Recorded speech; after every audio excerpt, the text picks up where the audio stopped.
아줌마 몸 좀 탄탄하네. 그 한마디 직후 새소리가 뚝 끊기고 숲 전체가 숨을 죽였다. 몇 분 전 안개는 허리를 숙인 채 능선을 감싸고 있었다. 물기 머금은 공기가 폐 속 깊은 곳까지 내려앉았다가 조용히 되돌아 나왔다. 윤정환은 발끝을 조심스레 디뎠다. 돌과 흙의 경계가 미세하게 흔들릴 때마다 발목의 각도가 알아서 보정됐다. 오르막의 기울기를 본능이 먼저 읽고 호흡은 그에 맞춰 길이를 바꿨다. 그녀의 몸은 오랫동안 무언가를 지키기 위해 만들어진 악기였고 오늘은 그 악기를 누가 듣지도 않는 산의 고요에 맞춰 천천히 조율하고 있었다. 등산복은 평범했다. 길 위에서 흔히 보는 색을 죽인 기능성 상의와 검은 바지. 머리는 질끈 묶었고 가방엔 물병과 바람막이, 작은 구급낭이 전부였다. 계급장도 이름표도 달지 않았다. 그런 것들은 부대 문을 나서는 순간 벗어둔다고 스스로에게 말해왔다. 오늘 하루만큼은 군인의 시간에서 물러나 사람의 속도로 숨쉬고 싶었다. 그러나 몸은 기억을 쉽게 포기하지 않았다. 나뭇가지가 스치는 소리에 미세하게 턱선이 움직이고 발밑에서 자갈이 부딪히는 음색만 달라져도 시선이 아래를 스쳐갔다. 앞서 가던 노인의 보폭이 흔들리면 본능적으로 먼저 길을 비켜주었다. 누군가의 중심이 무너지는 순간을 너무 많이 봐서 넘어짐과 추락을 상상하는 능력은 이미 습관이 되어 있었다. 안개 사이로 간간히 햇살이 흘렀다. 빛은 잎새의 이면에 맺혀있던 물방울을 하나씩 떨구고 떨어진 방울은 흙을 두드려 작은 소리를 냈다. 정화는 그 소리가 좋았다. 총성과는 닮지 않은 작고 둥근 소리. 한때는 이 소리를 듣기 위해 먼 곳으로 떠나고 싶었던 적도 있었다. 그러나 떠나는 법을 모르는 사람들이 있었다. 그들을 남겨두고 혼자 멀리 가는 일은 아무리 늦은 밤 혼자 있을 때도 그녀에게 허락되지 않았다. 휴대폰은 비행기 모드에 놓여 있었다. 진동이 한 번 울렸다가 아무 일도 아니라는 듯 멈췄다. 부재중 알림 몇 개. 보고서 결제 요청, 상황일지 공유, 긴급회의 일정 변경. 손가락이 무심결에 화면을 켤 뻔했지만 그녀는 주머니 깊숙이 밀어 넣었다. 오늘의 산은 전화를 받기 위해 올라온 곳이 아니었다. 발걸음이 한결 가벼워졌다. 안개가 조금씩 물러나며 능선이 드러났다. 멀리서 어린아이의 웃음소리가 바람을 타고 올라왔다. 아이는 무엇이 그렇게 좋은지 몇 번이나 봐 하고 소리쳤다. 그 말이 어쩐지 마음을 긁고 지나갔다. 모아달라라니. 그녀는 오랫동안 보이는 쪽에 서 있었다. 보이는 쪽의 삶은 시선을 감당하는 기술을 요구했다. 눈빛이 칭찬일 때도 의심일 때도 욕망일 때도 그 모든 것을 하나의 무의미한 점으로 받아들이는 기술. 정화는 짧게 멈춰섰다. 물 한 모금을 들이키고 허리춤에 고정한 작은 수건으로 이마의 습기를 닦았다. 손등엔 오래된 흉터가 있었다. 얇은 직선이 손목을 향해 흘러 마치 펜으로 그은 밑줄처럼 살의 결을 나눠 놓았다. 그녀는 그 선을 오래 보지 않는다. 흉터에 시선을 오래 두면 소리들이 달라진다. 새소리가 발자국처럼 들리고 바람은 통신처럼 들리며 나뭇잎이 서로 비비는 소리는 안전핀이 빠지는 소리로 겹쳐진다. 소리를 바꾸지 않기 위해 그녀는 오늘따라 더 조용히 걷기로 했다. 숲은 사람의 마음을 잘 모르면서도 사람을 위로하는 데 익숙했다. 쓰러진 나무가 있으면 그 위를 다른 식물이 덮었다.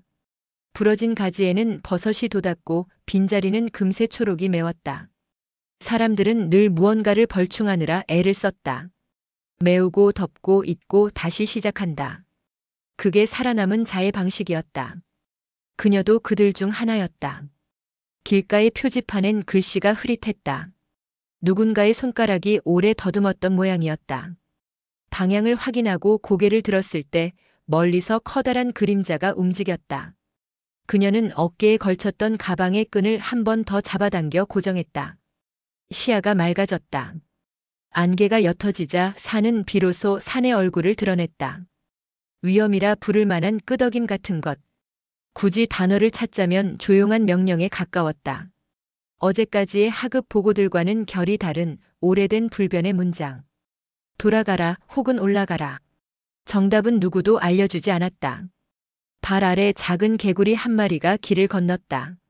정화는 발을 멈추고 그 작은 생명이 풀숲으로 사라질 때까지 기다렸다. 기다리는 일은 그녀가 제일 잘하는 일이었다. 기다리다 보면 누군가는 먼저 움직인다. 움직임이 생기면 그 다음에 분기점이 보인다. 분기점이 보이면 선택은 의외로 간단해진다. 삶은 때로 미리 준비된 장전보다 기다림의 지구력이 더 큰 차이를 만들었다. 그녀는 종종 생각했다. 별 두 개의 무게는 결국 기다림의 무게라고. 어떤 명령을 지금 내려야 할지, 내리지 말아야 할지. 버티고 버티다가 마지막에 가서야 꺼내는 한마디. 그 한마디가 누군가의 생사를 가를 때 목구멍이 서늘해지는 감각. 그 감각은 익숙해지지 않았다. 익숙해지면 안 되는 것이기도 했다. 갈림길에서 잠시 지도를 확인하는 사이 뒤에서 누군가가 그녀를 앞질렀다. 젊은 커플이었다. 여자는 스마트폰으로 영상을 찍었고 남자는 등산 스틱을 장난처럼 휘둘렀다. 둘은 희죽거리며 어디선가 들은 유행어를 흉내냈다. 또 오를 거야? 당연하지. 대답은 가볍고 웃음은 밝았다. 정화는 그들의 등을 바라보다가 고개를 들어 하늘을 보았다. 안개 너머로 색이 조금 더 옅은 그러나 분명한 파랑이 있었다. 어떤 날들은 그 파랑 하나로 충분했다. 바람이 방향을 바꿨다. 코끝에 바뀐 냄새가 닿았다. 흙냄새와 수액냄새 사이로 익숙하지 않은 단내가 섞였다. 누군가의 가방에서 샌 알코올 혹은 뚜껑 덜 닫힌 플라스틱 통의 향. 그 냄새는 숲과 어울리지 않았다. 어울리지 않는 것들은 눈에 띄지 않아도 금세 귀에 걸리고 코에 걸린다. 정화는 속도를 줄였다. 발자국의 간격을 절반으로 좁히고 호흡을 얕게 끊었다. 귀를 넓혔다. 먼 데서 음악이 들렸다. 작은 스피커로 틀어놓은 듯한 베이스가 과장된 베이스는 흙을 타고 전해지기 쉬웠다. 진동이 길 위에 퍼졌다가 돌 위에서 다시 되돌아왔다. 그 진동과 발걸음의 진동이 겹치는 순간 정화는 발목을 들어 공기 속에 잠깐 걸음을 띄우듯 움직였다. 두 진동을 겹치지 않게 하는 기술을 몸은 기억하고 있었다. 노인의 목소리가 바람에 섞여 한 토막 날아왔다. 여긴 공원이야. 예의라는 게 그 뒤를 누군가의 비웃음이 잘랐다. 문장의 뒤는 들리지 않았다.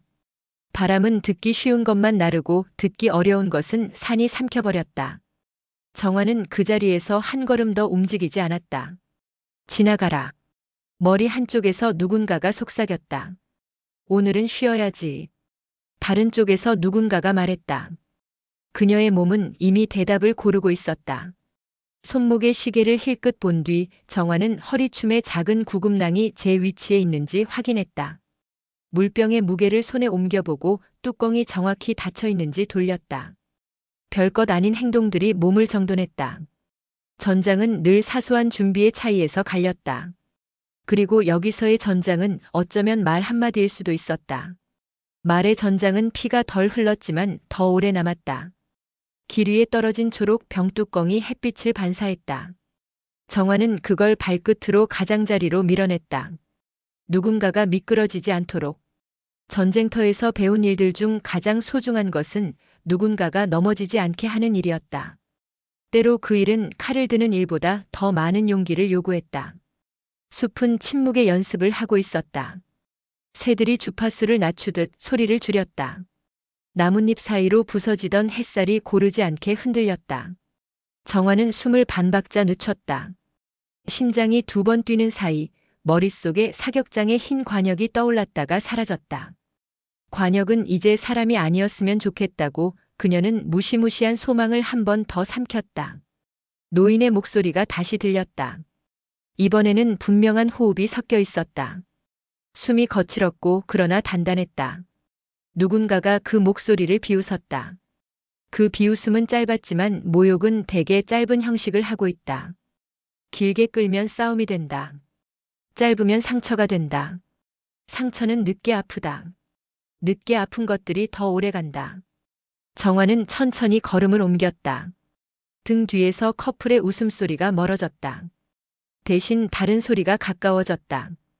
플라스틱이 벌어지는 소리, 알루미늄 캔을 누르는 소리, 발로 땅을 긁는 소리. 소리는 언제나 거리를 속인다. 가까워 보이는 것이 멀기도 하고 멀어 보이는 것이 바로 옆에서 나기도 한다. 그녀는 소리보다 지형을 믿었다. 길은 오른쪽으로 살짝 꺾였고 그 꺾임 뒤에 작은 공터가 있었다.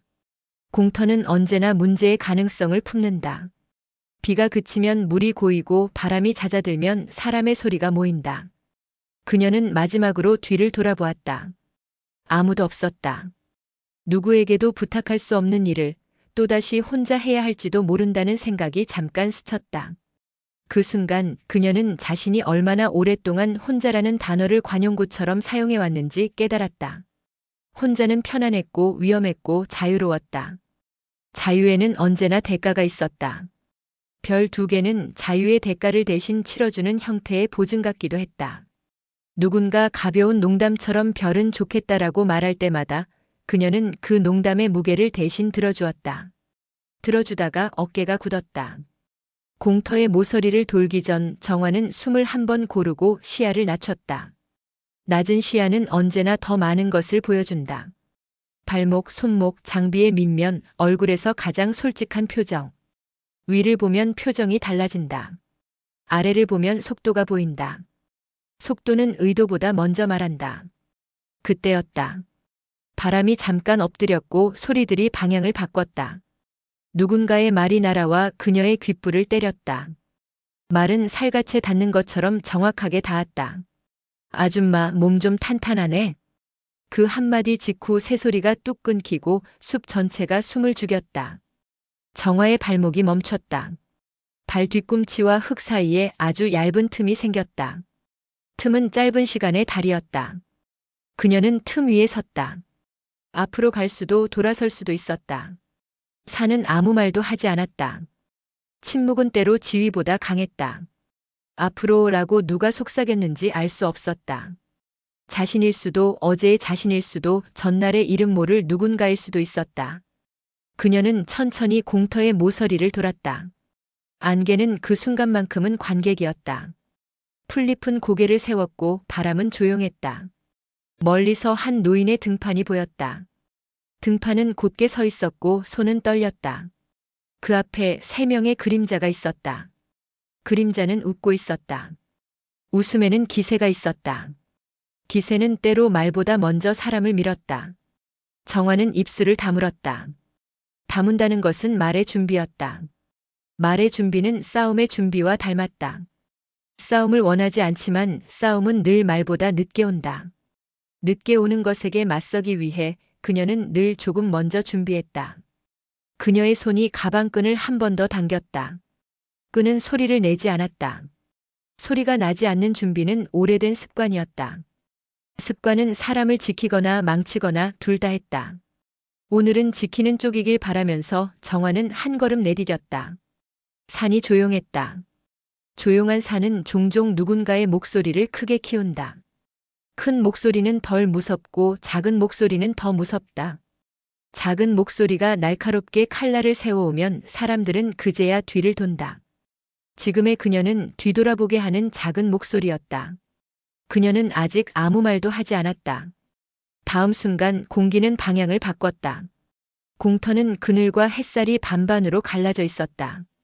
바닥은 누군가 여러 번 발로 비빈 듯 흙이 납작했고 한쪽엔 비닐과 과자 봉지가 바람을 따라 끌려다녔다. 작은 휴대용 스피커에서 유행가의 후렴만 재생 버튼이 고장난 것처럼 반복됐다. 박자에 맞춰 빈 캔이 발끝으로 차였다가 돌에 부딪혀 찌그러졌다. 그 모든 소음 사이로 노인의 숨소리가 건너왔다. 노인은 2 손을 반쯤 들고 있었고 목덜미엔 굵은 혈관이 돋아 있었다. 3명의 사내는 서로의 그림자를 밟듯 가까운 위치를 차지하고 있었다. 가운데 사내는 반쯤 벗은 검은 패딩을 어깨에 걸친 채 앉았다 일어나기를 반복했다. 옆에 2 사람은 팔에 문신을 드문드문 드러낸 채 플라스틱 컵으로 술을 돌렸다. 눈은 붉고 땀은 지나치게 번들거렸다. 냄새가 먼저 말을 걸었다. 달고 시고 싼 냄새. 숲의 냄새와 섞여 이상하게 어지러웠다. 정화는 공터의 끝에서 걸음을 멈췄다. 멈춤은 개입의 준비였다. 그녀는 먼저 노인의 눈을 확인했다. 노인은 겁을 삼키고 있었다. 겁을 삼킬 때 사람들의 눈은 물을 찾는다. 혀도 함께 바짝 말라갔다. 노인의 시선이 우물처럼 말라 있었고 대신 어딘가에 기대려는 의지가 남아 있었다. 정화는 그 의지가 꺾이는 순간을 알고 있었다. 그 순간은 대개 훼손의 시작이었다. 아줌마 몸 좀 탄탄하네. 가운데 사내가 말했다. 말끝이 들떠 있었다.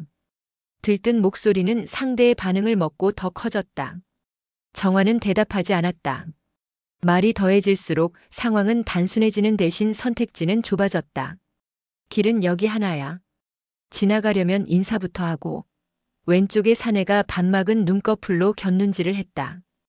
혀끝이 이를 살짝 핥고 지나갔다. 비릿한 웃음이 짧게 끊겼다. 정화는 두 손을 보이도록 가볍게 들어 올렸다. 손바닥은 비어 있었다는 것을, 평화를 원한다는 것을 사소한 표식으로 알리는 제스처였다.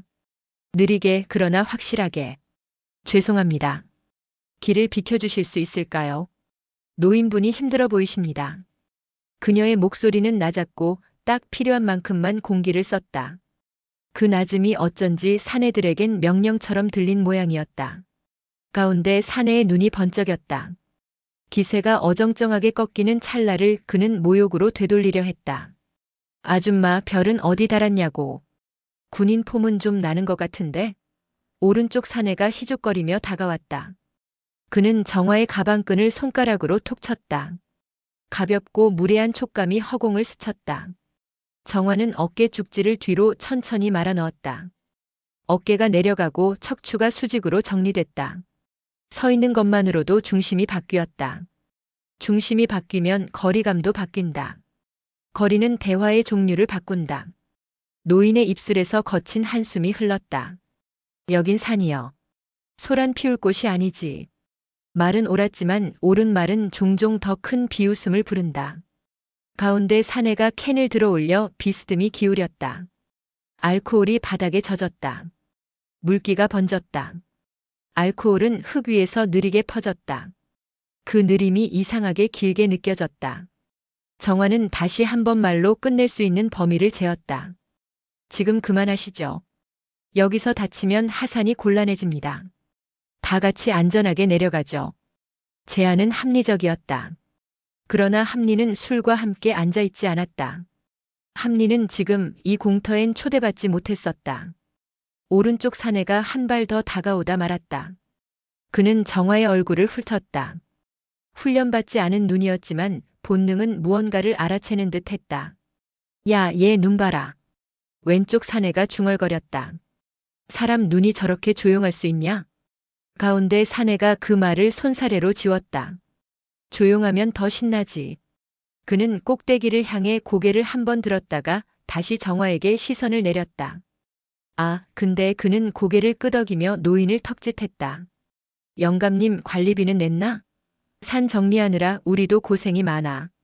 정화의 머릿속은 간결했다. 대화 무시, 물리적 차단 이탈. 네 칸으로 그려진 사다리였다. 각 칸에는 제한 시간이 있었다. 제한 시간이 끝나면 다음 칸으로 넘어갔다. 평화는 늘 시간이 필요했고 폭력은 언제나 서둘렀다. 지금은 시간이 폭력을 이기길 바랄 뿐이었다. 지금 물러서시면 신고는 하지 않겠습니다. 정화가 마지막 제안을 건넸다. 여기 계신 분들 얼굴 다 보였고 말끝을 흐리며 그녀는 일부러 시선을 아래로 내렸다. 발끝, 손목, 허리. 사람의 힘이 모이는 곳. 그녀의 시선이 지나간 자리마다 사내들의 근육이 비의도적으로 경직됐다. 눈은 말보다 빠르고 몸은 눈보다 솔직했다. 왼쪽 사내가 먼저 버거워했다. 야, 됐고. 지가 뭔데 신고를 해. 경찰 오면 우리 보고 뭐라 하겠냐고. 등산로에서 쉬었다고. 그는 말하면서도 뒤로 반걸음 물러섰다. 뒤꿈치가 깎인 돌에 닿았다. 발목의 안정이 깨졌다. 작은 진동이 그의 무릎으로 올라갔다. 오른쪽 사내가 대신 기세를 올렸다. 아줌마 카메라 꺼내봐. 신고. 찍어봐. 내가 더 멋있게 포즈 잡아줄게. 그는 웃었고 웃음 뒤로 약간의 떨림이 섞였다. 그 떨림은 술 때문일 수도 본능 때문일 수도 있었다. 둘은 서로 구분되지 않을 때가 많았다. 순간 공터의 뒤쪽에서 바람이 한 번 세차게 지나갔다. 나뭇잎이 납작해졌다가 다시 살아났다. 바람이 일으킨 소리가 공터를 통과했다. 그 소리가 지나간 뒤 세상의 나머지 소리가 잠시 늦었다. 늦음의 틈에 가운데 사내의 말이 정확히 박혔다. 아줌마, 우리랑 놀자. 산이 심심하잖아. 그 말은 장난처럼 들렸지만 장난이 아니었다. 말 속에는 작은 장치가 들어있었다. 우리와 아줌마 사이의 선, 놀자라는 핑계의 흘림. 정화는 핑계가 위험한 형태의 칼이라는 것을 알고 있었다. 핑계는 사람의 죄책감을 깎아내리고 웃음을 씌워 폭력을 가볍게 만든다. 폭력은 대개 가벼울 때 더 빨랐다. 정화는 노인에게 짧게 고개를 끄덕였다. 노인의 어깨가 아주 조금 내려앉았다. 그 작은 동작이 신호였다. 인간이 인간에게 줄 수 있는 가장 빠른 위로는 짧은 고개 끄덕임일 때가 많다. 그 끄덕임 사이로 결정이 완료됐다. 이야, 아줌마 눈빛 변했다. 왼쪽 사내가 놀란 듯 웃었다. 그치? 야, 얘 진짜 군인 맞는가 보다. 오른쪽 사내가 맞장구 쳤다. 별은 어디 달았냐고 물었잖아. 보여줘봐. 정화는 가방끈을 한 번 더 당기고 굳게 묶인 매듭을 확인했다. 매듭은 잘 묶여 있었다.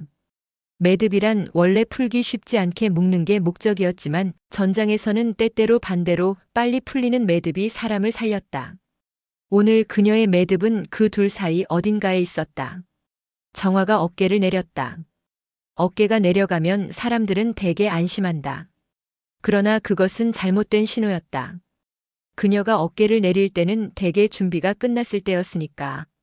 준비가 끝나면 마음은 더 조용해졌다. 마음이 조용해지면 말의 자리가 비워졌다. 말의 자리가 비면 몸이 움직였다. 왼쪽 사내가 먼저 성급해졌다. 손바닥을 휘둘러 정화의 어깨를 밀려 했다. 그 손바닥은 크고 바람을 많이 만들었다. 큰 손바닥은 거칠어 보이지만 허점도 크다. 바람이 먼저 온다는 건 힘이 늦게 온다는 뜻이기도 했다. 정화는 바람을 먼저 느꼈고 힘이 오기 전에 그 미세한 간극을 본능으로 잡았다. 그녀는 아직 움직이지 않았다. 대신 마른 풀잎 사이로 숨어있던 돌기의 위치를 눈으로 기억했다. 뒤꿈치를 그 돌기에서 두어 센티미터 떨어진 곳에 세워두었다. 작은 돌기는 균형의 축이 되었고 축은 회전의 중심이 되었다. 중심이 생기면 모든 건 단순해진다. 그녀는 한 번 더 말로 끝낼 수 있는 가능성을 남겨두고 싶었다. 지금 멈추세요.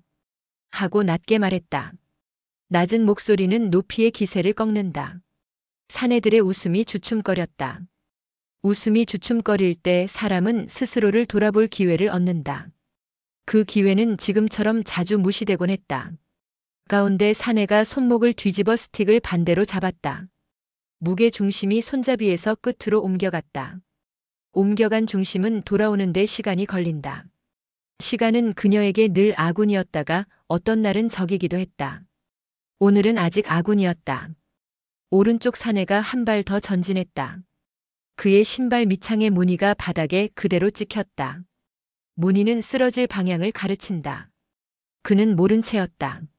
모르는 건 죄가 아니지만 종종 벌을 불렀다. 노인의 손이 허공에서 헤맸다. 정화는 옆눈질로 그 손을 확인했다.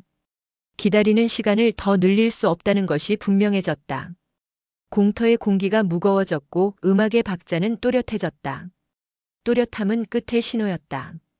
그녀는 가방끈을 부드럽게 쥐었던 손을 내렸다. 작은 숨을 한 번 쉬었다.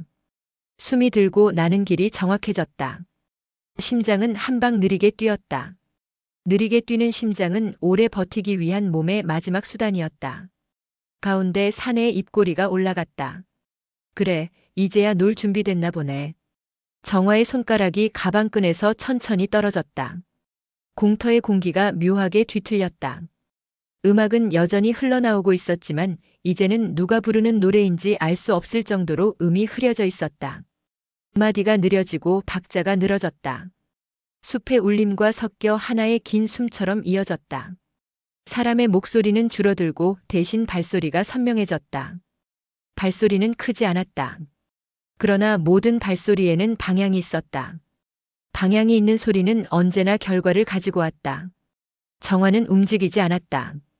그러나 그녀의 시야는 쉼없이 움직였다. 사내들의 손, 어깨, 무릎, 그리고 시선의 궤적을 따라갔다. 그 시선들이 서로 교차하며 삼각형을 그렸다. 삼각형의 중심에는 자신이 있었다.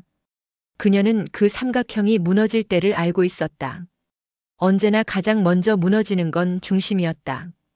중심이 무너지면 세상은 기울었다. 야, 왜 멈췄어? 가운데 사내가 말했다.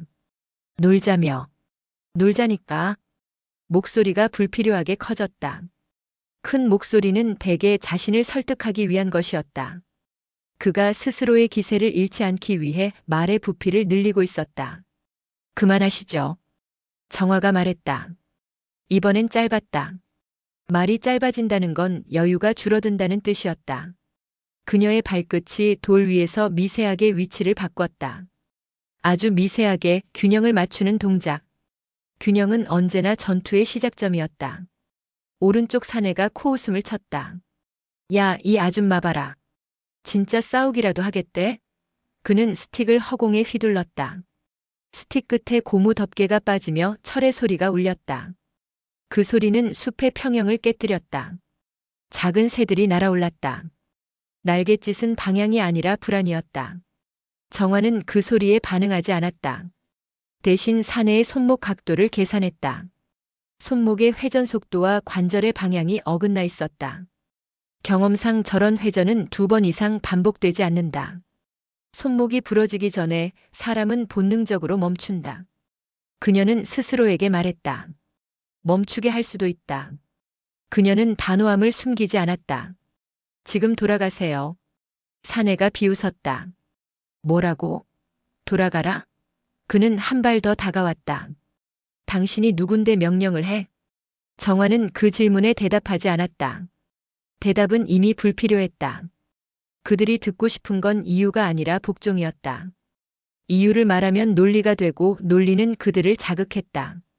논리 앞에서 힘은 자신을 증명하고 싶어 했다. 그리고 증명은 대개 파괴를 동반했다. 노인은 여전히 자리에 서 있었다. 한 발짝도 움직이지 못했다. 정화는 그 노인의 손이 아직 떨리고 있는 걸 보았다. 그 떨림이 눈으로 보일 정도라면 이미 심장이 흔들리고 있다는 뜻이었다. 노인의 눈에 자신이 비쳤다. 그 눈빛은 어쩐지 낯설지 않았다. 전장에서 부하들의 눈에서도 비슷한 빛을 본 적이 있었다. 공포와 신뢰가 뒤섞인 빛. 그 빛이 사람을 움직이게 했다. 그녀는 그 빛을 외면할 수 없었다. 이보세요. 정화가 다시 말했다. 그만두세요. 여기서 다치면 당신들도 곤란해집니다. 가운데 사내가 비웃으며 허리를 굽혔다. 곤란한 건 당신이지. 우리야 뭐 매일 이러고 사는데. 그는 스틱으로 바닥을 내리쳤다. 흙이 튀어올라 정화의 신발 앞부분에 닿았다. 그때 그녀의 시야가 아주 잠깐 흔들렸다. 흙먼지가 눈앞에서 흩어지며 기억의 조각이 떠올랐다. 모래바람, 진동, 그리고 폭음. 먼 나라의 사막. 아프간에서 들려오던 폭발음이 그대로 머릿속을 관통했다. 그때의 냄새가 바로 지금의 냄새와 겹쳤다. 그녀의 손끝이 잠깐 떨렸다. 심장이 반박자 늦게 뛰었다. 괜찮아. 그녀는 속으로 중얼거렸다. 여긴 전장이 아니야. 하지만 몸은 그렇게 생각하지 않았다. 몸은 이미 전장을 준비하고 있었다. 근육이 조여들고 시야의 색이 줄었다. 초록과 갈색만 남은 세상. 사람의 동작만 보이고 나머지는 흐려졌다. 손의 위치, 발의 각도, 목의 기울기. 그 모든 게 숫자처럼 계산됐다.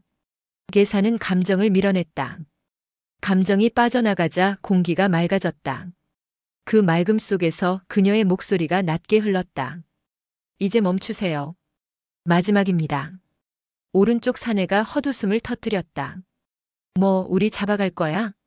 경찰이라도 부를 거야? 그는 스스로의 농담에 웃었다. 아, 군인이라며? 총은 있냐? 그 말에 정화의 눈이 아주 잠시 흔들렸다. 군인. 그 단어는 여전히 무겁게 울렸다. 평생을 쏟아부은 이름, 그리고 벗어나려 했던 이름. 그 이름이 다시 발끝에 달라붙었다. 군인이란 단어가 그녀의 무게 중심을 다시 전장 쪽으로 기울였다. 그녀는 숨을 내쉬었다. 깊고 길게. 숨소리 하나로 생각을 지웠다. 생각이 사라지자 남은 건 단순한 감각이었다. 앞에 산의 색, 뒤에 노인 하나. 거리 3미터, 좌우 각도 60도. 돌기와 나무 뿌리의 위치 경사 8도. 모두 계산됐다. 아줌마, 별은 어디 달았냐고 물었잖아. 가운데 사내가 다가왔다. 그의 눈동자가 흐려져 있었다. 술에 취한 눈빛은 무모함의 다른 이름이었다. 그는 한 손으로 스틱을 쥔 채 다른 손을 정화의 가방끈 쪽으로 뻗었다. 정화는 그 손을 바라보았다. 손끝에 묻은 흙, 손등에 붉은 문신, 손목에 오래된 상처. 인간의 역사 같은 손이었다. 그 손은 이미 수없이 누군가를 밀어왔을 것이다. 누군가의 어깨, 누군가의 얼굴, 혹은 누군가의 마음. 그러나 지금 이 순간만큼은 그 손이 더 이상 아무것도 밀 수 없게 만들어야 했다. 그녀는 아직 움직이지 않았다. 대신 시선을 노인에게 잠깐 돌렸다. 노인의 입술이 가지 마요라고 움직였다. 소리는 들리지 않았지만 입모양은 분명했다.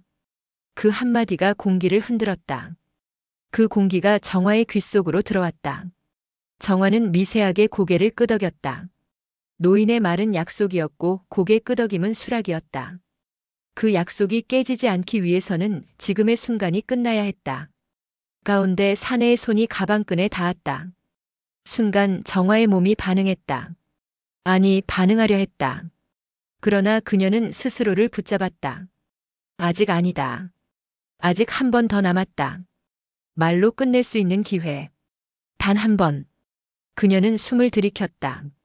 들이마신 공기가 가슴에서 멈췄다. 그 멈춤 사이로 멀리서 개 짖는 소리가 들려왔다. 세상에 잔소리가 남아있었다. 아직 모든 게 끝난 건 아니었다. 손 내리세요. 그녀의 목소리는 낮고 단단했다. 사내들이 동시에 고개를 돌렸다. 그 순간 공터의 스피커가 튕기듯 꺼졌다. 배터리가 다 된 듯 음악이 뚝 끊겼다. 새소리도 멈췄다. 세상이 잠깐 숨을 죽였다. 뭐? 가운데 사내가 물었다. 정화는 다시 말했다. 손 내리세요. 그게 마지막 경고입니다. 그녀의 말끝에 무게가 실렸다. 단어 하나하나가 공기를 밀었다. 밀린 공기가 사내들의 얼굴을 스쳤다. 그 순간 3명의 시선이 동시에 정화에게 쏠렸다. 그들의 얼굴에 희미한 긴장이 섞였다.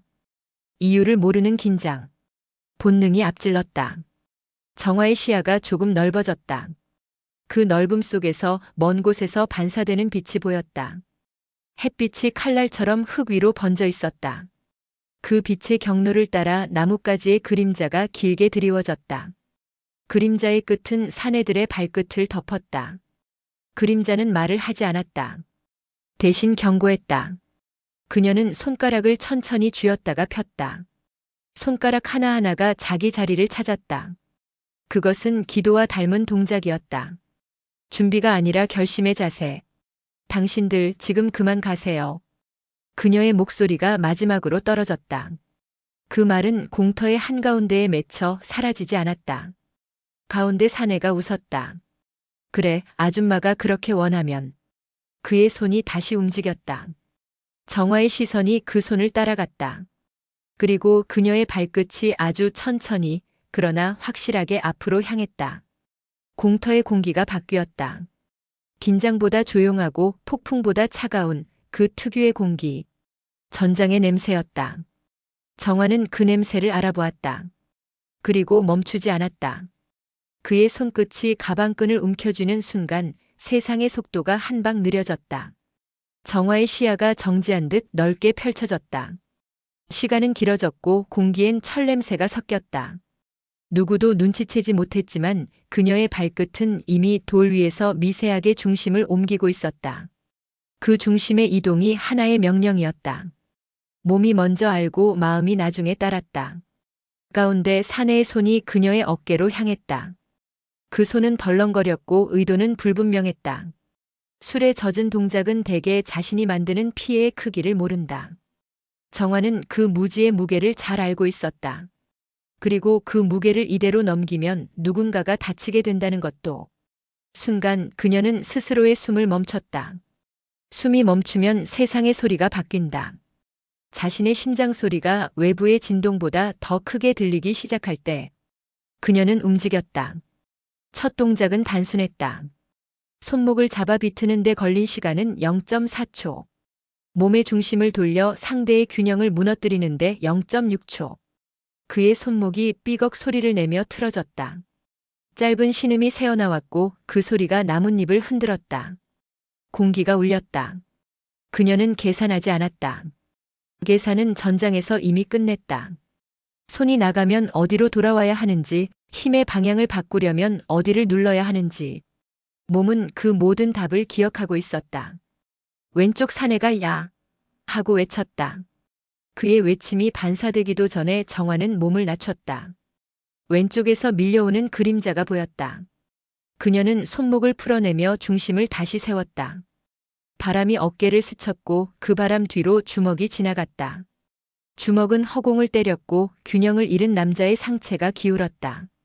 정화는 왼쪽 무릎을 내밀어 그의 중심을 무너뜨렸다. 턱하는 짧은 소리. 그 소리와 함께 남자의 몸이 앞으로 쏟아졌다. 나무 뿌리에 부딪히며 땅에 쓰러졌다. 숨이 막힌 듯 컥 소리가 났다. 세 번째 사내가 잠시 멈칫했다. 그의 눈은 술 기운 속에서도 깨끗하게 놀라고 있었다. 놀라움은 이성보다 빠르다. 그는 무의식적으로 뒤로 물러섰다.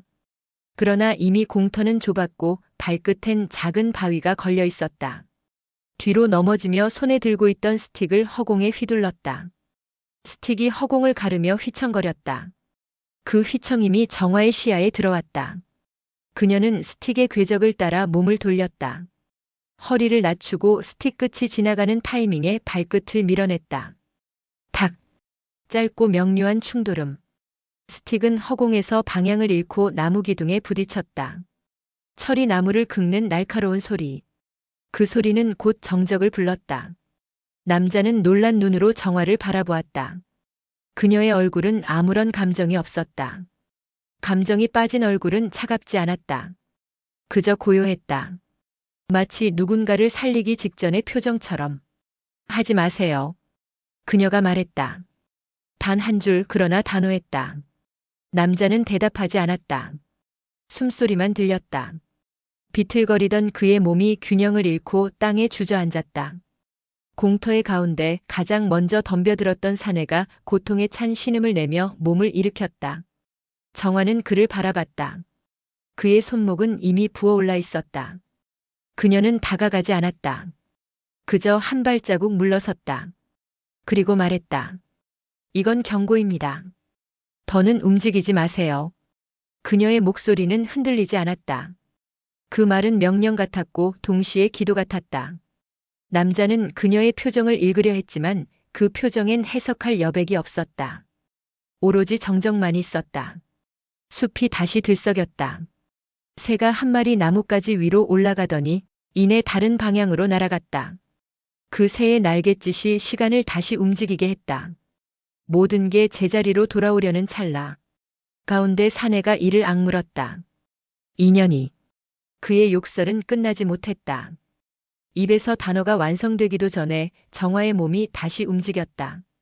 그녀는 그의 팔꿈치 방향으로 짧게 발을 옮기고 손날로 그의 팔을 끈듯 눌렀다.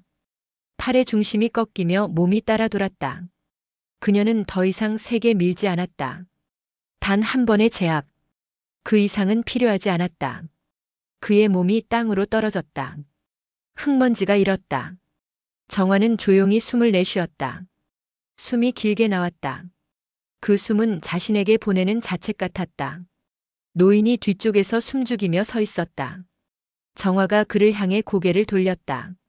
노인의 얼굴엔 공포와 안도가 함께 떠올라 있었다. 그녀는 천천히 다가가 말했다. 괜찮으십니까? 노인은 고개를 끄덕였다. 그러나 입을 떼지 못했다. 그의 목소리는 숲속 어딘가에 묻힌 듯 했다. 산의 셋은 땅에 쓰러져 있었다. 고통의 신음이 여기저기서 새어나왔다. 그 소리가 이질적으로 잔잔했다. 정화는 그 소리를 들으며 가방에 구급낭을 꺼냈다. 휴지를 찢어 한 사내의 상처에 대고 눌렀다. 움직이지 마세요. 그녀는 부드럽게 말했다. 그리고 짧게 한숨을 내쉬었다. 또 이렇게 됐네. 그녀의 눈앞엔 잠시 다른 풍경이 겹쳤다. 사막의 초소. 총성이 들리고 피냄새와 먼지가 섞여 있었다. 쓰러진 부하의 얼굴. 그 얼굴 위로 떨어지는 모래먼지. 그녀는 그때의 손을 다시 보았다. 도와주려다 닿지 못했던 손. 그 손이 아직도 어딘가에 남아있는 듯 했다. 그녀는 눈을 감았다가 다시 떴다. 다시 현실의 숲이었다. 이곳은 전쟁터가 아니다. 그녀는 스스로를 다독였다. 그러나 마음은 말을 듣지 않았다. 전장의 냄새는 이미 돌아와 있었다. 멀리서 경찰의 무전음 같은 소리가 들렸다. 누군가 신고했는지도 몰랐다. 정화는 그 소리에 귀를 기울였다가 천천히 뒤로 물러섰다. 노인이 여전히 서 있었다. 그녀는 노인에게 짧게 말했다. 지금 내려가세요. 천천히. 길은 안전합니다. 노인은 망설이다가 이내 작게 고개를 숙였다. 그리고 산 아래로 내려가기 시작했다. 정화는 마지막으로 쓰러진 사내들을 바라보았다. 그녀의 눈빛엔 분노도 만족도 없었다. 오직 조용한 피로만 있었다. 그녀는 무릎을 꿇고 숨을 고르며 중얼거렸다. 또, 내가 그때처럼. 그녀의 손등이 떨렸다. 그러나 곧 멈췄다. 떨림을 멈추는 법도 오래전에 배웠다. 바람이 불었다. 안개가 다시 공터를 덮었다. 그리고 숲은 아무 일도 없던 듯 조용히 숨을 들이켰다. 정화는 고개를 숙였다. 손끝에 묻은 흙이 땀과 섞여 차갑게 식었다. 한동안 아무 말도 할 수 없었다. 누가 먼저 말을 해도 이 정적은 깨지지 않을 것 같았다. 숲은 모든 것을 본 척도 하지 않았다. 바람은 지나갔고 안개는 다시 내려앉았다. 그녀의 시야엔 쓰러진 세 남자가 있었다. 입술이 터진 자, 손목을 움켜쥔 자, 숨을 몰아쉬는 자. 모두 살아있었다. 그러나 이 조용한 살아있음이 오히려 그녀를 더 불안하게 했다. 살아있는 자의 신음은 전장에서 가장 견디기 힘든 소리였다. 죽음보다 무거웠고 기억보다 오래 남았다. 정화는 한 발자국 뒤로 물러섰다. 발바닥 밑에서 돌이 으깨지는 소리가 났다. 그 작은 파열음이 그녀를 현실로 끌어당겼다.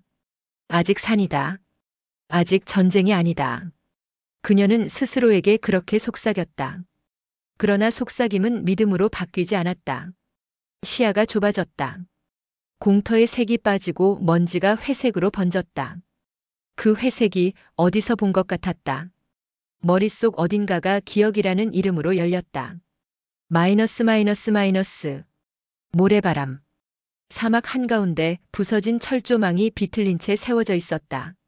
그 너머로 검은 연기 기둥이 솟고 라디오에서는 불완전한 신호음이 끊겼다 이어졌다. 정찰조 3 응답하라. 정찰조 3. 정화는 귀마개를 당기며 고개를 숙였다. 총성 3발. 왼쪽 11시 방향. 부하의 이름이 무전에서 튀어나왔다. 김현수. 대답해 현수. 대답은 없었다. 그녀는 전장을 기억하지 않으려 노력했다. 하지만 뇌는 가끔 기억을 의지와 상관없이 재생한다. 사막의 냄새가 다시 코끝을 스쳤다. 그 냄새는 지금의 흙냄새와 비슷했다. 그리고 같은 색이었다. 전장도 산도 결국 흙이었다. 그 흙 위에서 인간은 쓰러지고 다시 일어섰다. 다른 곳이 아니야. 정화는 속으로 중얼거렸다. 그 말이 스스로를 비웃는 듯 했다. 전장은 언제나 장소가 아니라 순간이었다. 그리고 그 순간은 지금 이곳에도 있었다. 마이너스 마이너스 마이너스. 그녀는 주저앉았다. 양 무릎을 세우고 이마를 손등에 기댔다. 손목에 혈관이 뛰었다. 괜찮아. 그녀는 중얼거렸다. 괜찮아 윤정화. 자신의 이름을 불러야만 버틸 수 있었다. 자신이 아직 인간이라는 증거는 스스로의 이름을 알아듣는 능력이었다. 멀리서 나뭇가지가 부러지는 소리가 났다. 누군가가 다가오는 걸까? 정화는 얼굴을 들었다. 노인이었다. 그는 조심스럽게 다가와 손을 내밀었다. 괜찮으신가? 정화는 대답하지 않았다. 그 대신 손을 내밀어 그의 팔을 잡았다. 노인의 손이 떨리고 있었다. 그 떨림이 그녀의 손으로 전해졌다. 그 떨림이 낯설지 않았다. 정화는 낮게 말했다. 괜찮습니다. 내려가세요. 노인은 한동안 그녀를 보다가 고개를 끄덕였다. 고마워요. 근데 그 사람들은 정화가 말을 잘랐다. 움직이지 않을 겁니다. 그 말은 위로가 아니라 사실이었다. 노인이 사라진 뒤 숲은 다시 조용해졌다. 정화는 가방을 열고 작은 구급약을 꺼냈다. 자신의 손목에 소독약을 바르며 손끝에 묻은 피를 천으로 닦았다. 피는 금세 마르지 않았다. 그녀는 닦아내다 말고 멈췄다. 손바닥을 바라봤다. 그 위에 희미한 선이 보였다. 사막에서 총을 들던 손의 자국. 부하가 피를 흘리던 그날, 그녀는 그 손으로 그의 어깨를 붙잡았었다. 살려줘요, 사단장님. 그 부하의 마지막 말. 그 목소리가 지금 들려오는 듯 했다. 정화는 눈을 감았다. 손끝이 저렸다. 그때와 같은 위치였다. 몸은 기억을 지우지 않는다. 그녀는 그 사실을 다시 배웠다. 마이너스 마이너스 마이너스. 시간이 얼마나 흘렀는지 알 수 없었다. 빛이 변했고 공터의 그림자가 길어졌다. 남자들의 신음은 잦아들었다. 바람이 지나가며 흙먼지를 덮었다. 그들의 몸 위로 얇은 잎사귀 몇 개가 떨어졌다. 마치 자연이 사건을 덮어주는 듯 했다. 정화는 천천히 일어섰다. 다리에 힘이 들어갔다. 이제 그만 일어나야 했다. 이 자리에 오래 머물면 마음이 썩는다. 그녀는 산 아래를 내려다봤다. 안개는 여전히 남아 있었지만 조금은 옅어져 있었다. 멀리서 마을의 지붕이 보였다. 사람이 사는 곳, 불빛이 있는 곳. 그곳이 자신에게 아직 남아있는 세상이었다. 정화는 마지막으로 공터를 돌아봤다. 세 남자는 여전히 쓰러져 있었고 그 위로 바람이 지나갔다. 그 바람은 오래된 전장의 냄새를 밀어냈다. 그녀는 그 바람 속에서 조용히 중얼거렸다. 평화를 지킨다는 건 누군가의 고통을 대신 안는 일이야. 그 말은 자책이었고 동시에 선언이었다. 그녀는 발걸음을 옮겼다. 발소리가 조용히 울렸다. 숲의 경사가 완만해질수록 심장도 조금씩 가라앉았다. 그러나 완전히 내려놓을 수는 없었다. 뒤를 돌아봤을 때 안개가 다시 공터를 덮고 있었다. 마치 아무 일도 없었던 것처럼. 그녀는 입술을 다물었다. 그 다문 입술 사이로 작은 숨이 새어나왔다. 그 숨은 피로, 안도, 후회, 그 모든 것이 섞인 길고 무거운 한숨이었다. 그리고 그 한숨이 흩어질 때쯤 멀리서 들려오는 새소리가 처음으로 다시 살아났다. 전장의 그림자는 그렇게 천천히 사라지는 척을 했다. 이틀 뒤 지리산 아래 작은 마을의 공기엔 이상한 열기가 섞여 있었다. 가게 앞 평상에 앉은 노인들이 담배를 나눠 피우며 낮은 목소리로 무언가를 주고받았다. 그 산에서 사고 났다더라. 사고? 무슨 사고? 조폭 셋이 실려나갔대. 조폭이 거길 왜 올라가? 그러게 말이야. 근데 말이지 그놈들 말로는 어떤 여자가 혼자서 셋을 제압했다더군. 처음엔 다들 웃었다. 술김에 헛소리라고 생각했다. 하지만 며칠 지나지 않아 산 중턱에서 들려온 경찰 무전 기록이 유출됐다. 현장 도착 부상자 3명. 폭행 흔적 다수. 흉기 사용 없음. 흉기 사용 없음이라는 한 줄이 사람들의 상상력을 부풀렸다. 그럼 맨손으로? 진짜로 그랬단 말이야? 맨손으로 셋을 눕혔다고? 그게 말이 돼? 말은 불안처럼 번졌다. 확인되지 않은 진실은 언제나 진실보다 빠르게 퍼졌다. 그날 밤 경찰서 형사계 사무실. 형사 한 명이 커피를 시키며 동료에게 물었다. 그 사건 보고서 봤지? 봤지. 근데 말이야 이상하지 않아? 조폭 셋이 같은 진술을 한다니까. 같은 진술? 그래. 여군이었다래. 정확히 그렇게. 여군. 머리는 묶었고 말투는 군인 같았고. 근데 이름은? 모른대. 등산복 차림이었다나? 근데 그중 한 놈이 뭘 했는지 알아? 형사는 웃음을 참지 못했다. 뭐래? 자기들이 아줌마 몸 좀 탄탄하네? 라고 했다가 맞았다더라. 웃음이 터졌지만 금세 잦아들었다. 그 웃음 뒤엔 묘한 침묵이 따라왔다. 형사 둘 다 알고 있었다. 이건 단순 폭행 사건이 아니었다.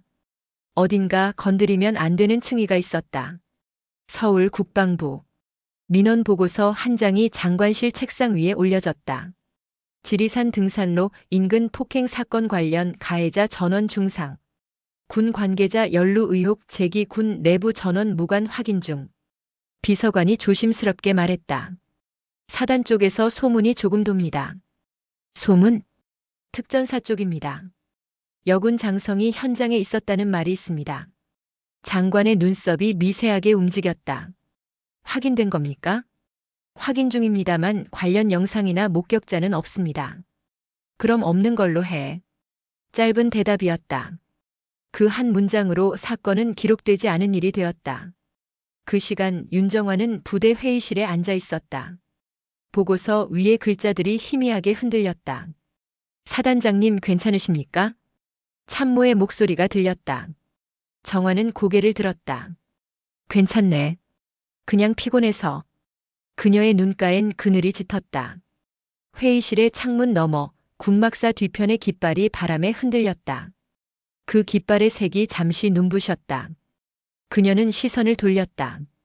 머릿속에 여전히 그날의 공터가 남아 있었다.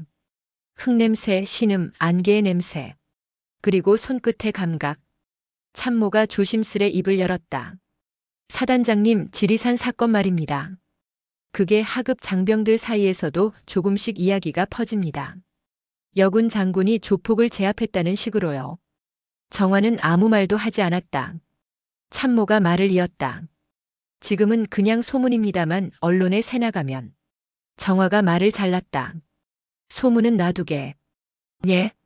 사실이 아니면 곧 사라질 거야. 그녀는 짧게 웃었다. 사실이라도 어차피 기록은 안 남을 테니까. 그 웃음에는 피로가 섞여 있었다. 오랜 세월 명령과 보고로만 살아온 사람이 이제 스스로의 진실을 지우는데 익숙해진 웃음이었다. 그날 오후 뉴스 한 줄이 인터넷 포털 상단에 올랐다. 지리산 등산로 폭행 사건 의문의 여성 실종 추적. 기자는 경찰 발표를 인용하며 목격자 확보 실패를 강조했다. 댓글에는 온갖 추측이 달렸다. 무슨 영화냐? 저 여자 특전사라던데. 그냥 허풍이겠지. 아줌마한테 맞았대 키읔키읔키읔 창피해서 신고도 못했을 듯. 정화는 그 기사들을 읽지 않았다. 대신 보고서를 넘겼다. 부하들이 제출한 작전 계획서와 훈련 일정이 깔끔하게 정리되어 있었다. 모든 게 정상으로 돌아온 듯 보였다. 그러나 그녀는 알고 있었다. 정상이라는 단어는 언제나 가장 얇은 가면이라는 것을. 밤 사단장실. 불을 끈 방 안에 정화는 혼자 앉아 있었다. 책상 위엔 차가 식어 있었다. 창문 밖으로는 달빛이 군용 지프의 금속 표면에 반사됐다. 그 빛이 눈부셔서 그녀는 커튼을 반쯤 닫았다. 그녀는 가만히 손을 들었다. 손등의 흉터 위로 달빛이 닿았다. 그 흉터가 여전히 살아있는 듯 미세하게 빛났다. 그녀는 손가락으로 흉터를 따라 문질렀다. 피부 아래에서 심장이 2번 뛰었다. 그 2번의 박동이 아직 자신이 살아있음을 증명했다. 책상 위 전화기의 불이 깜빡였다. 내선 표시였다. 정화는 수화기를 들었다. 예, 윤정화입니다. 사단장님, 헌병대에서 확인 전화 왔습니다. 그날 지리산 출입 기록 사단장님 명의 차량이 일부 카메라에 찍혔다고. 어떻게 처리할까요? 정화는 잠시 말이 없었다. 그리고 조용히 말했다. 없던 일로 하세요. 예? 훈련 중 동선 오기라고 하면 됩니다. 오기 알겠습니까? 예, 알겠습니다. 전화를 끊은 뒤에도 한동안 수화기를 내려놓지 못했다. 손이 천천히 떨렸다. 하지만 이내 멈췄다. 그녀는 그 손을 무릎 위에 올리고 고개를 숙였다. 군인의 임무는 기록을 남기는 게 아니라 질서를 남기는 일이다. 그녀가 중얼거렸다. 그 말은 스스로에게 하는 선서 같았다. 다음 날 새벽 마을의 등산로 입구에 종이 한 장이 붙었다. 안전 점검으로 당분간 통제합니다. 그 아래엔 군청과 경찰의 직인이 나란히 찍혀 있었다. 마을 사람들은 그 종이를 보고 수군거렸다. 또 무슨 일이지? 글쎄, 산이 요즘은 너무 조용해. 조용하다는 말은 그 자체로 공포였다. 사람들은 이유를 모르는 조용함을 가장 두려워했다.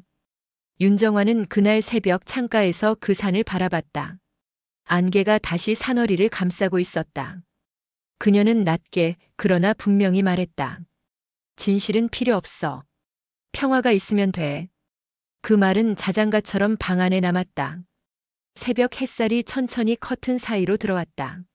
그녀의 얼굴은 빛과 그림자 사이에서 묘하게 흔들렸다. 밖에선 또다시 새가 울었다. 그 울음은 조용했고 그래서 더 선명했다. 그 선명함 속에서 윤정화의 그림자가 길게 늘어졌다.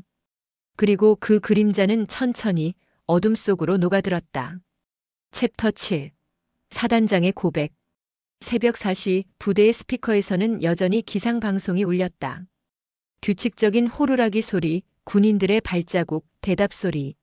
모든 게 정상이었다. 윤정화는 자신의 방에서 조용히 서류를 정리하고 있었다.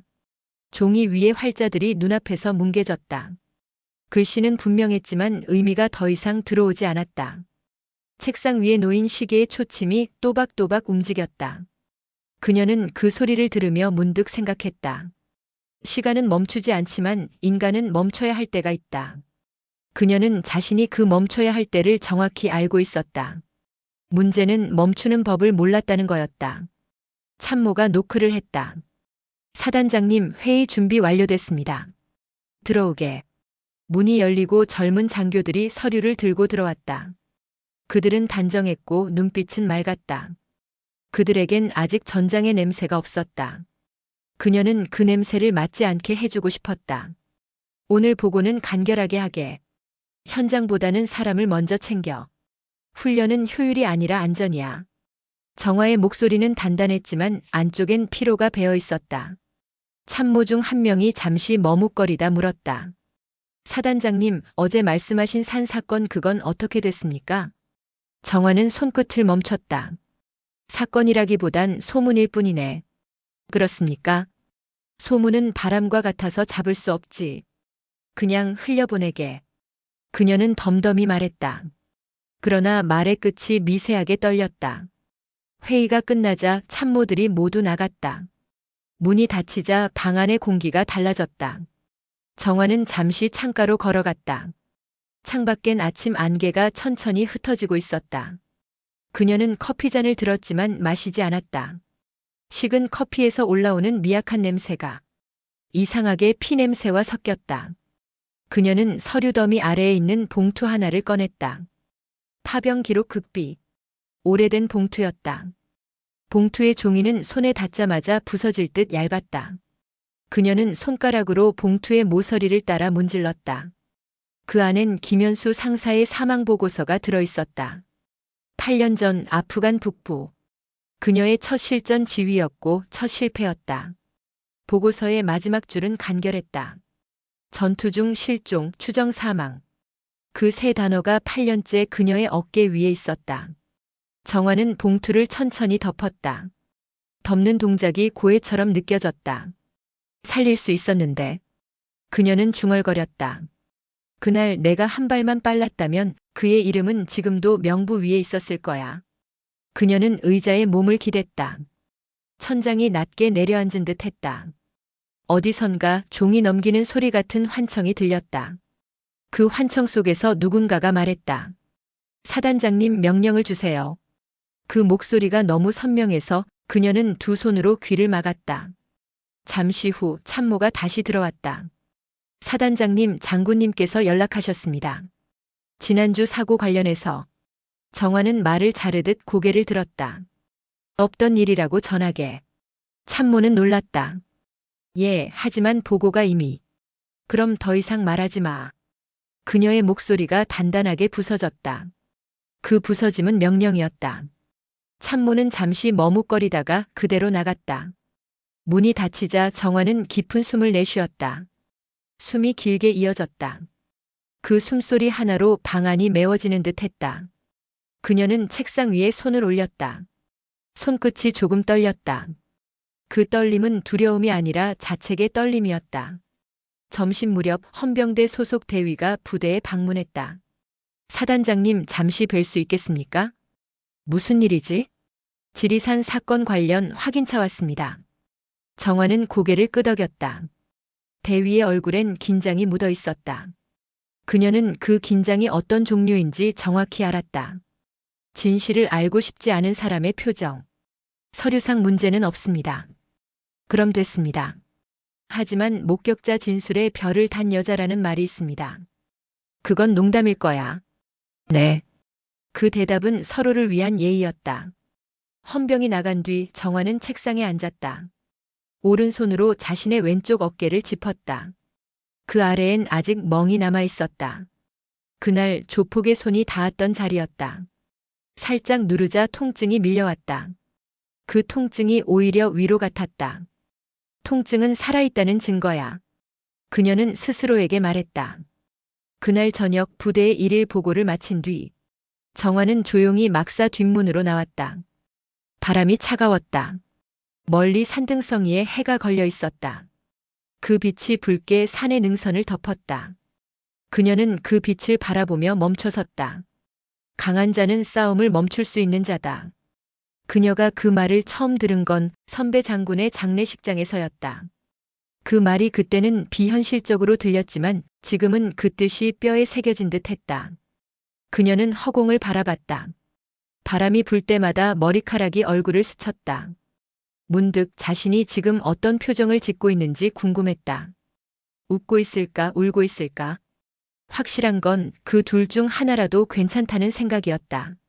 감정이란 결국 살아있다는 신호니까. 밤이 깊어졌다. 부대의 불빛들이 하나둘 꺼졌다. 정화는 마지막으로 사무실 불을 끄기 전에 창가로 갔다. 달빛이 유리창에 부딪혀 부서졌다. 그 빛이 눈을 아프게 했다. 그녀는 커튼을 닫고 조용히 입을 열었다.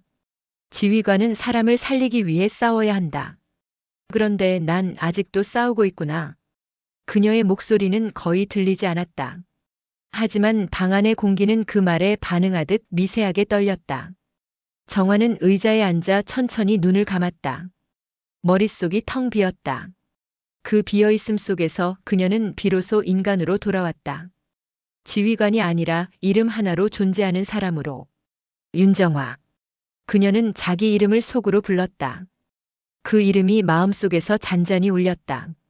그리고 그 울림이 완전히 가라앉을 때까지 그녀는 조용히 숨을 고르고 있었다. 밖에서는 바람이 불었다. 바람이 지나가며 깃발을 흔들었다. 깃발의 그림자가 창문을 넘어 벽 위에 닿았다. 그 그림자가 그녀의 어깨를 스쳤다. 마치 오래된 동료의 손길처럼. 그녀는 그 손길을 느끼며 눈을 떴다. 새벽이 막 밝아오고 있었다. 다음 날의 전투가 아니라 다음 날의 삶이 기다리고 있었다. 며칠 뒤 새벽의 산은 다시 고요했다. 이슬이 풀잎 끝에 매달려 있었고 새들의 울음이 아직 잠에서 덜 깬 듯 낮았다. 안개는 여전히 능선을 덮고 있었지만 그 안개는 더 이상 두렵지 않았다.